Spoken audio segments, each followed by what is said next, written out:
ఇక్కడ ఇదే ఫిషింగ్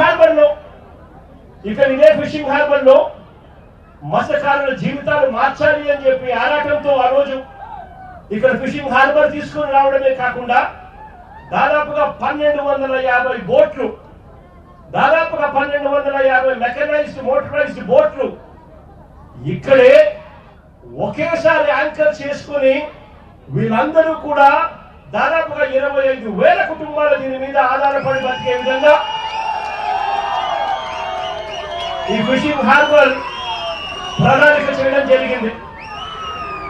ఇదే ఫిషింగ్ హార్బర్ లోనే ఇక్కడే కోల్డ్ స్టోరేజ్ ప్లాంట్లు, drying platforms, chill rooms, ice manufacturing plants, ఇవే కాకుండా బోట్ రిపేర్ వర్క్ షాపులు, నెట్ మెండింగ్ మెషిన్లు, ఇవన్నీ కూడా సదుపాయాలన్నీ కూడా ఇక్కడే ఇదే ఇదే ఫిషింగ్ హార్బర్ లోనే ఇవన్నీ అందుబాటులోకి ఉన్నాయి.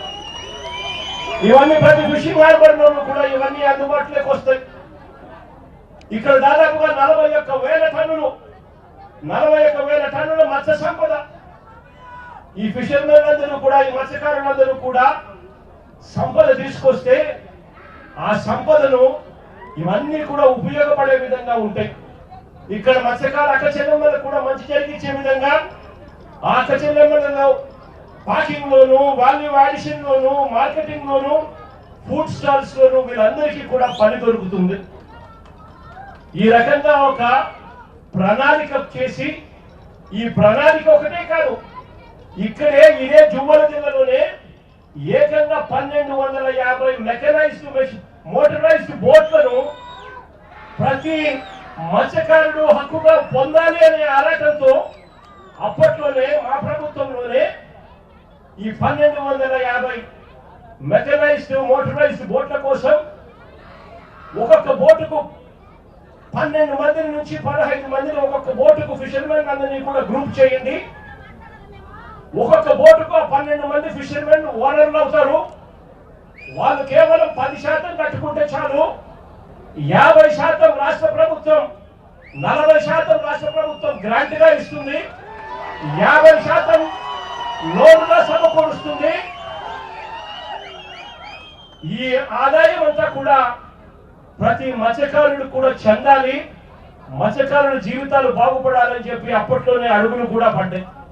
నేను అడుగుతా ఉన్నా చంద్రబాబు నాయుడు గారు, ఇదే వైఎస్ఆర్సీపీ ప్రభుత్వం కన్నా వచ్చి ఉండింటే ఈ 1250 బోట్లు కూడా ఈ జువ్వల జిల్లాలో ఈ మత్స్యకారులందరికీ కూడా ఇప్పటికీ అందుండేటివి. ఈ జువ్వల జిల్లాలో ఈ మత్స్యకారులందరికీ కూడా ఇప్పటికీ అందుండేటివి.